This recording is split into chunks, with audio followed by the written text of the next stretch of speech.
On the news, presidency denies rift between Osinbajo and Buhari. Court adjourns SOWORE'S trial by 1 month. And Turkey captures wife of former IS leader Baghdad.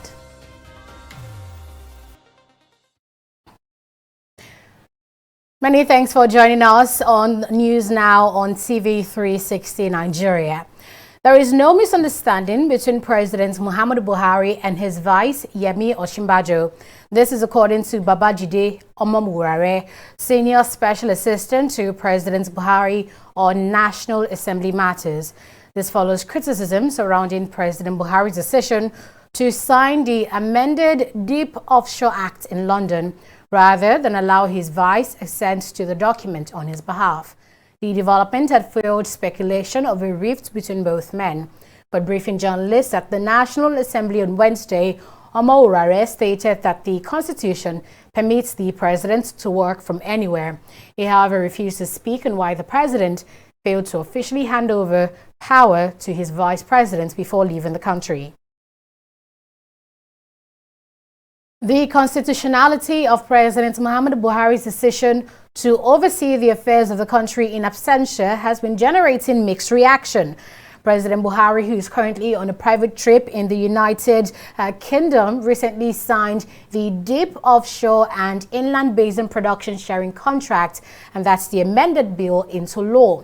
The bill was taken for Buhari's approval in London by the Chief of Staff, Abba Kyari.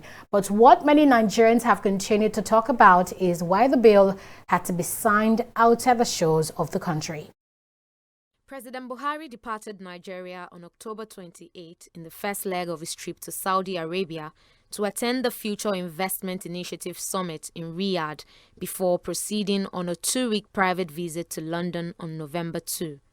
Unlike his previous trip, this time there was no official transfer of executive powers to the Vice President Yemi Osinbajo. Chairman of the All Progressives Congress, Adams Oshiomhole, has however defended the action of the president, insisting he can run the country from anywhere in the world. But legal practitioner Monday Ubani disagrees with this position. He says the defense is not tenable and the action of the president is unconstitutional. Because of what transpired in Yar'Adua's era, where Yar'Adua went on medical leave, and for many months there was no transmission of power to the then vice president of the country, and it created so much uproar and crisis within the polity. The constitution was amended and now said that, look, if the president himself, who's supposed to transmit power, fails or neglects or refuses to do that, then the National Assembly, if 21 days expires, will now automatically empower the vice president to act. In other words, if the president fails to do what he's supposed to do, the maximum time that should be given to him by the National Assembly before they now pass a resolution empowering the vice to act on his behalf is 21 days. The meaning of that section means that if the president himself now refuses, if the president now fails, which he's supposed to not to, because he swore to uphold the Constitution, if he fails to now transmit power in accordance with section 145, then the National Assembly now will come in to do what he ought to have done. Ubani also expressed his worries over the process which saw to the passage of the Deep Offshore Act. I'm interested in the content of the bill, but I'm also interested in procedure, and I'm interested in integrity of my country. The bill is wonderful. I clap for them for passing the bill that will properly, regulate, the oil sector and make Nigerians now to have a good share of whatever they're supposed to get by way of percentage. Beautiful. But I'm saying, why do it outside country? Such a very important bill should have been better signed in Nigeria, in our shores here, not outside the shores of the country. If the president feels that bill is so important for him to append his signature, he should have waited and come back, enjoy his holiday, then come back to the country and sign it here. Well, there are many things that this matter raises. This matter raises the issue one. Are you not supposed to have handed over to your vice before leaving? Now, who was supposed even to take that bill to the president in UK?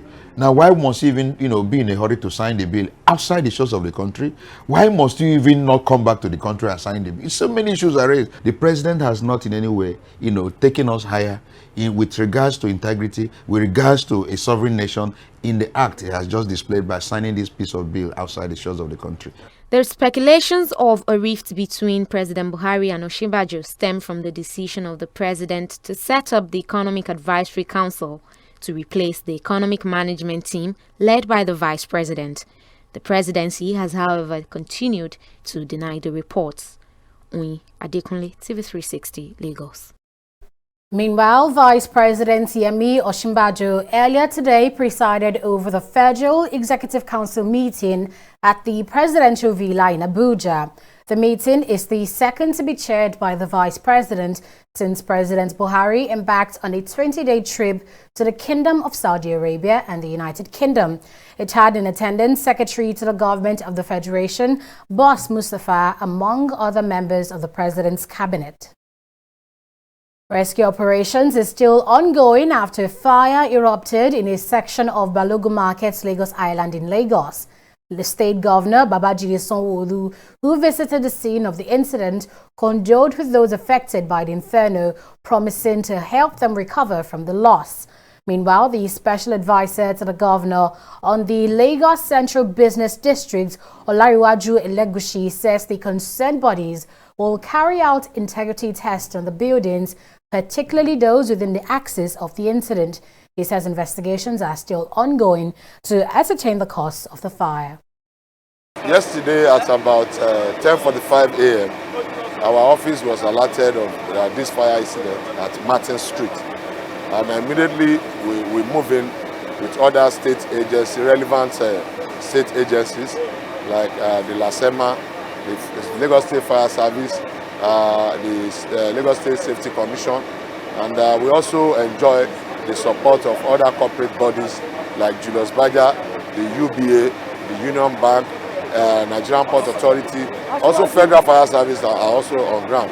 They all came here yesterday to support the operation. But so far so good. The building has been cooled down. The building collapsed yesterday, but we are getting out all the rubbish now so that we can get to the base of the fire. So we have two buildings adjoining the main building. So for now we are trying to save the building from fire. We succeeded in doing that. As you can see, the fire is almost off, and the fire is not in any of the two buildings. But yet, the integrity of those buildings is also highly questionable. So that will now necessitate the appropriate agency to come in and carry out an integrity test on the two buildings. Nigeria's Senate President Ahmed Lawan has warned that neither foreigners nor Nigerians will invest in the nation's economy if insecurity is not tackled. Lawan said this on Wednesday at the Red Chamber following a point of order on matters of national importance raised by Senator Olalekan Mustafa. President of the Senate also made a case for more budgetary allocation to security agencies to enable them check the menace of banditry, kidnapping, insurgency, and other criminal activities across Nigeria. He also harped on the need to establish national emergency centers across the country to make it easier to check criminal activities.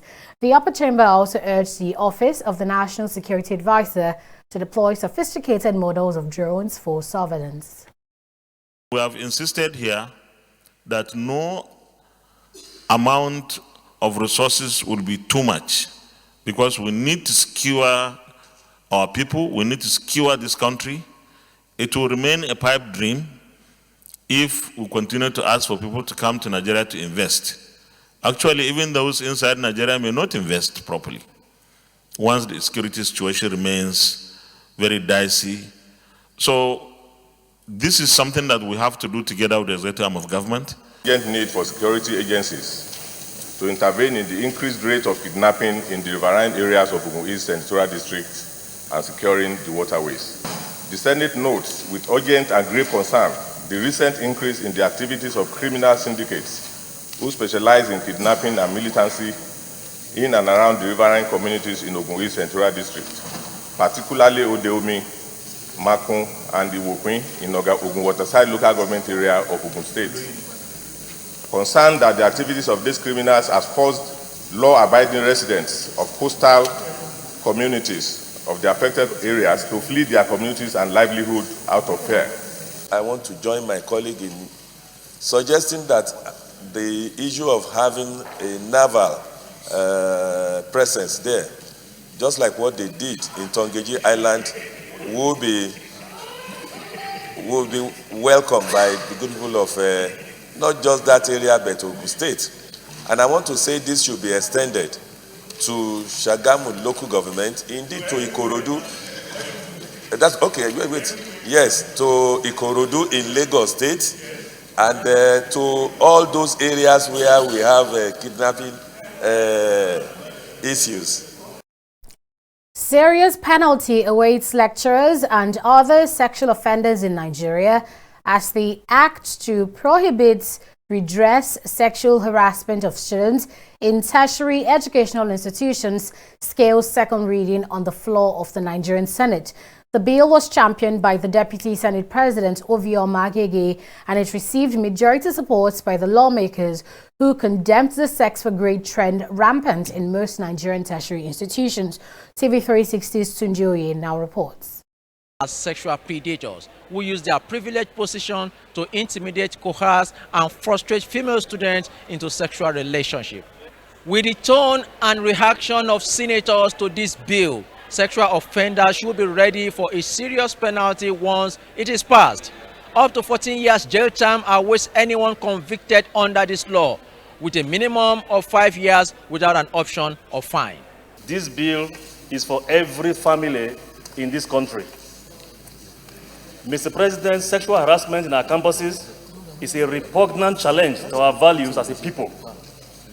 For far too long, sexual predators masquerading as educators have plied the corridors of our nation's higher institutions unchecked. It will continue in the absence of appropriate leadership response. Mr. President, by this bill, this night's Senate is sending a very strong message that we refuse to put our students at the mercy of any sexual predator in our tertiary institutions. Mr. President, what happens to women is not something we sit on this floor to talk about. It doesn't just happen only in the tertiary institutions. It happens everywhere.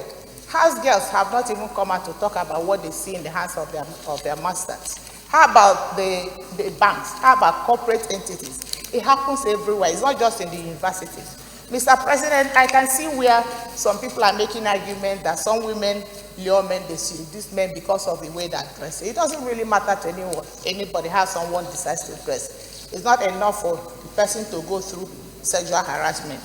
Mr. President, the law should cover all manner of sexual harassment, whether it is in the tertiary institution or in the private sector or in the mosque or in the church.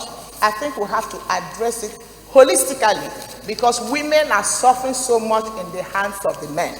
We know that the occurrence and the names and the instances that he has cited, they are true and they are to support, this bill.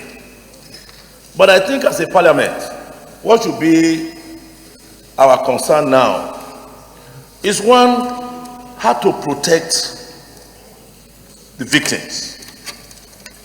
The legislation must have provision for protection of the victims. And then two, the legislation must provide serious sanctions or punishment for perpetrators. Mr. President, one painful thing about the victims of sexual harassment is they go through life with a scar that can never be removed.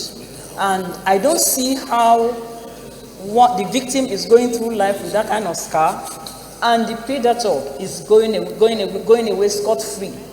Like the mover of the bill has said, suspending or expelling lecturers or the predators is not enough. We have to tighten up this bill and make sure that sanctions are such that we will be a deterrent rather than, I mean, if you suspend a lecturer today, he goes somewhere else to look for a job. He can even leave the country and go ahead and look for another job. This is one bill that has a very universal acceptance, not only to the legislators, but every Nigerian parent, husband, brother, name it, would like to see an environment where our females are fully protected, fully hopeful that nothing, no harm will come their way, whether they are in educational institutions or anywhere else. The recent events in some of our institutions was a disgrace. Not only sexual predators in tertiary institutions will be captured in this bill. Lawmakers want the bill to accommodate private sector, especially banks, where female workers are alleged to be subjected to different forceful sexual relationships. The bill, which enjoyed a smooth sail through the second reading, will now be referred to the Senate Committee for further legislative work. From Abuja, Tunji Oye, TV360 News. National Chairman of the All Progressives Congress, Adams Oshiomhole, has hailed the leadership of the 9th National Assembly and opposition members for the support given to the executive arm of government. During a courtesy visit to the President of the Senate, Oshiomhole praised the Assembly for the swift screening of the ministerial list as well as passage of deep offshore and inland basin production sharing contract, the PSC Amendment Bill. He noted that the passage of the bill has shown that the lawmakers put national interest above individual party bias. But perhaps most outstanding, Mr. Senate President, is the way the National Assembly, under your leadership, has passed into law the amendment to the offshore, deep offshore oil quota sharing that promises to increase revenue of Nigeria substantially. Many of us are aware, even while I was still in the Nigeria Labour Congress, completely non-partisan, we know that there have been attempts to amend these laws, but the lobby group, as represented by the IOCs, have appeared to be so strong that they have overwhelmed the National Assembly over the years. And I think it is to your credit, Mr. Senate President, that you resisted all those temptations. And on a lighter note, I will say that when the oil company come lobbying, the entire environment can be quite oily. And to be able to walk firm on oily platforms is a statement of courage, of integrity, of commitment to national interest, and your will to ensure that we put Nigeria interest first before any other consideration. Of the amendment to the Deep Offshore and Inland Basin Production Sharing Contract Act was a product of the desire of senators of the Federal Republic of Nigeria and members of the House, not their leaders. We only coordinate, but we have a Senate today that is primed right from the start to deliver to Nigerians. We campaigned, we said we will have a Senate that works for Nigeria. This Senate works for Nigeria indeed. Justice Uzo Anyanwu of the Court of Appeal, Kaduna Division, has declared Biodun Olujimi of the People's Democratic Party winner of the EKITI South senatorial election, nullified the election of Senate spokesman Senator Dayo Adeyeye. Olujimi had challenged the result of the February 23rd senatorial polls held in EKITI South, claiming she scored the highest number of votes cast. The election tribunal nullified elections in some polling units and declared Olujimi the authentic winner of the polls. Adeyeye and his party, the All Progressives Congress, however, appealed the judgment. But in a unanimous decision, a three-man panel of the appeal court in Kaduna upheld the judgment of the tribunal, throwing out the appeal. The court has now ordered INEC to issue a fresh certificate of return to Senator Biodun Olujimi. The trial of civil rights activist Omoyele Sowore has been adjourned till December 5th and 6th. 2019. At the resumed hearing of the case on Wednesday, the prosecution filed an application seeking the court's permission to shield its witnesses. The move was, however, opposed by the defense on grounds that it was yet to be served with a copy of the application. Following this, lead counsel to the defendant, Femi Falana, urged the courts to adjourn the matter at a later date to allow it to study the application and respond accordingly. After listening to both parties, Justice Ijoma Ojukwu adjourned the case for further hearing. Addressing journalists after the court session, Falana revealed that Sowore has fulfilled his bail condition and should be released soon. The shift towards a more peaceful world order rests squarely on the shoulders of young people. This was the main thrust of a workshop at the instance of the Women, Youth, Peace and Security Working Group in West Africa and the Sahel. Speakers at the event, which centers on youth, peace and security, believe that young people are an essential part of advancing the culture of peace, but must be afforded the necessary tools and opportunities. They're regarded as misconceptions the notion that Nigerian youth are best known for criminal tendencies. Our youth are the now of Nigeria. When you look at almost 70% of our population between the ages of 15 to 29, that is a cohort that we need to pay more attention to recognize their intellect, their numbers, their innovation, their energy, and what they can offer and bring to the table.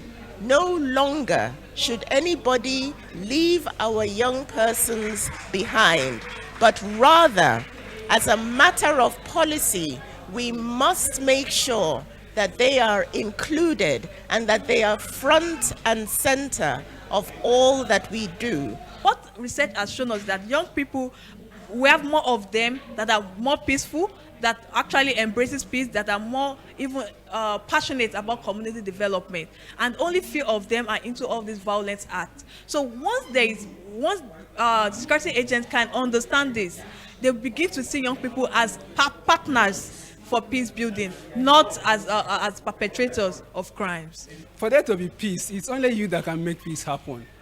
If there is peace in Nigeria to this level, it is youth that are doing it because they refuse to take the inducements from the disgruntled people in the society who want to manipulate their tender minds and use them for some bad things. So far, so good. The youth has been very, very contributory to the issue of peace and stability in the country. You're still watching News Now on TV360 Nigeria. We'll be right back after this break.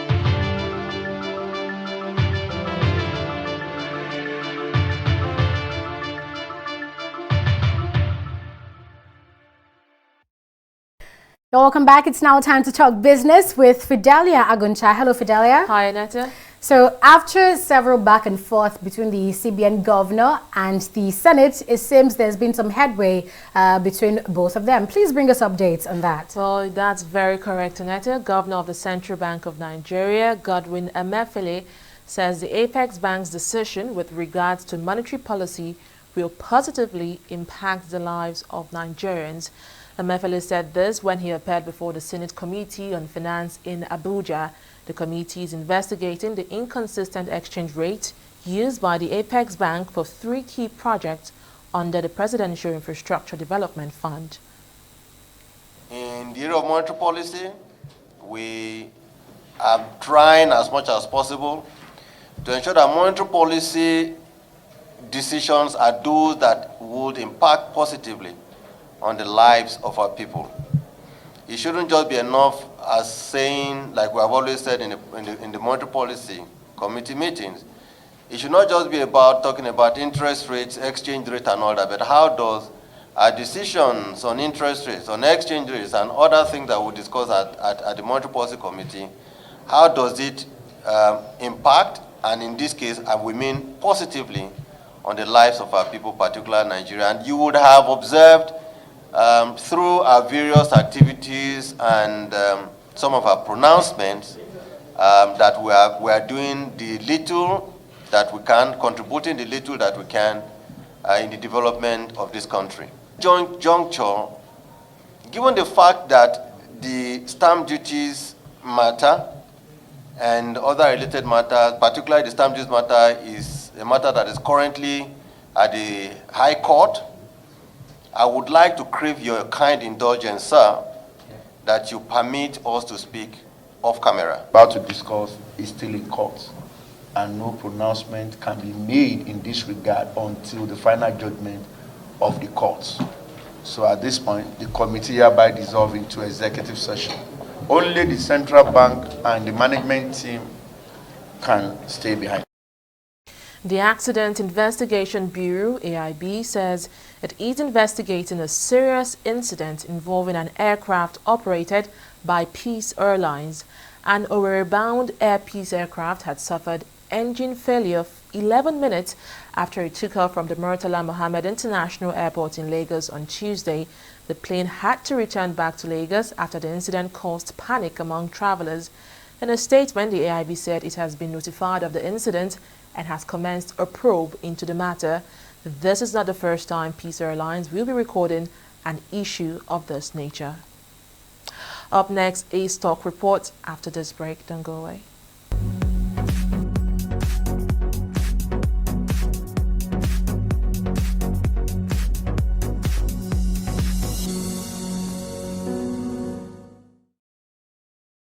Investor sentiment remained low at Nigeria's equities market, with the bears dominating activities for a second straight day.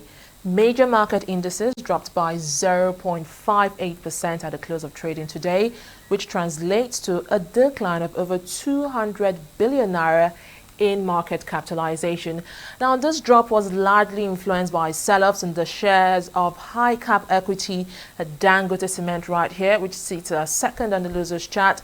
But Presco actually is the top faller today, shrinking by close to 4 naira. It was also a bad day for Stanbic IBTC and International Bourse, both losing by a combined 2 naira and 2 kobo. But on the flip side, Guarantee Trust Bank, Vitafoam, Access Bank and Flour Mills of Nigeria Holdings reported gains despite the downtrend seen on the market today. And in summary, we can see that the total value of deals transacted on the market floor today comes in at 3.12 billion naira actually, and a total of 232 million shares were transacted on the floor of the market today. And let's now move to the foreign scene and see how it fared. We can see that it's all greens right here, as it has been on Tuesday. FTSE, Dow and Nikkei posting gains of 0.01%, 0.02% and 0.22% respectively. That is from the world of business. It's back to Aneta. Thanks for that updates, Fidelia. Moving on now, in Turkey, they've captured a wife of former Islamic State group leader Abubakar al-Baghdadi. President Recep Tayyip Erdogan announced this on Wednesday while speaking in the Turkish capital of Ankara. He said he was revealing the capture of Baghdadi's wife for the first time, and also said Turkey was holding the dead IS leader's elder brother, the dead IS elder brother-in-law. The development is coming hours after Turkey detained Baghdadi's sister in Syria. Baghdadi killed himself during a raid by U.S. Special Forces in his compound in northwest Syria last month. His death was hailed as a victory for U.S. President Donald Trump, but critics argue that IS remains a security threat in Syria and elsewhere. The Nigeria Football Federation, NFF, have dismissed Golden Eaglets coach Manu Garba after the team failed to progress to the quarterfinal of the FIFA Under-17 World Cup in Brazil. A 3-1 victory to the Netherlands on Wednesday night saw the team crash out from the tournament. Following the loss, Garba was criticized for not choosing the players that defeated Hungary and Ecuador respectively in the opening 2 matches against the Netherlands. The former coach was also among the coaching crew that won the age grade tournament twice in 2013 and 2015. And that's it on News Now on TV360 Nigeria. Thanks for watching.